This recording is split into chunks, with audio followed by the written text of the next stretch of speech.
弟兄姊妹平安，今天是2026年的6月3号。今天的经文是诗篇29篇、约伯记39章26节到40章的第5节，约翰福音14章25节到26节。今天要跟大家分享的主题是圣灵的教导。人的能力与智慧到底有多好，让人可以骄傲呢？我们从约伯记38章开始，我们就看到上帝对约伯提出的众多疑问，让约伯明白，如果没有上帝，人什么事也做不了。约伯记39章26节到40章的第5节，我们也看到了上帝继续的让约伯思考自己的问题。40章我们也看到约伯他真正的问题在哪里。圣经记载上帝的话，老鹰展开翅膀向南飞行，这是你教导他的吗？乌鹰在峭壁上大窝，这是奉你的命令做的吗？他栖息在山崖上，以选峻的岩石做堡垒。他从那里俯视远近，寻找可捕杀的食物。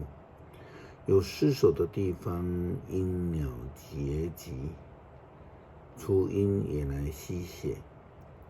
上主继续对约伯说：“约伯啊，你向全能者抗辩，你跟上帝争辩，现在你答复吧。”约伯回答：“上主啊，我说了无知的话，我还能做什么呢？我不敢再说了，我已经说了，我不再说。”上帝指出，约伯只是一个好辩的人，他竟然还想要跟上帝争辩。上帝说：“你答复吧。”这个时候，约伯才认知自己的无能、无助，已经不敢再争辩了。上帝的启示让约伯认识了自己，圣灵的启示教导我们要记得上帝的能力。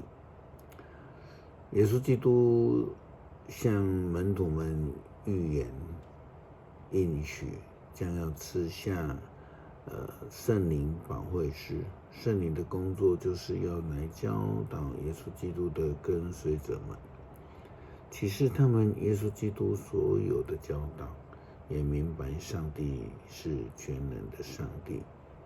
约翰福音14章25节到26节，我还与你们同在的时候，已经把这话告诉你们了。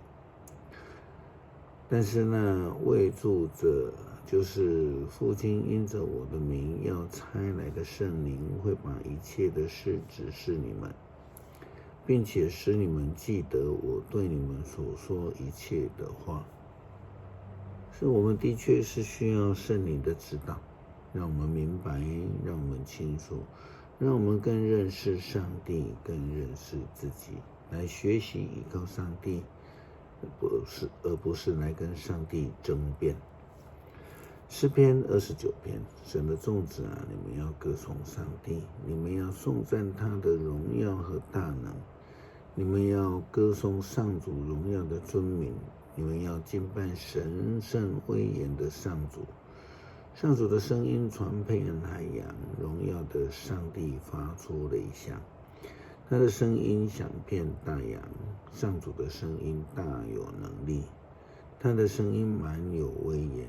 上主的声音震断了香柏树，连黎巴嫩的香柏树也震断了。他使黎巴嫩的群山像小牛跳跃，使黑门山像野牛蹦跳。上主的声音使雷电闪烁，他的声音震撼旷野，他摇动了加迪斯的荒漠。上主的声音震撼橡树，使树木的叶子脱落，使在他的圣殿里人人欢呼。愿荣耀归于上帝，上主管理洪水，他永远做王统治。上主赐力量给他的子民，上主赐平安给他的子民。感谢主应许赐圣灵教导我们，与我们同在，使我们明白主的诫命与教导。祷告奉主耶稣基督圣名求，阿们。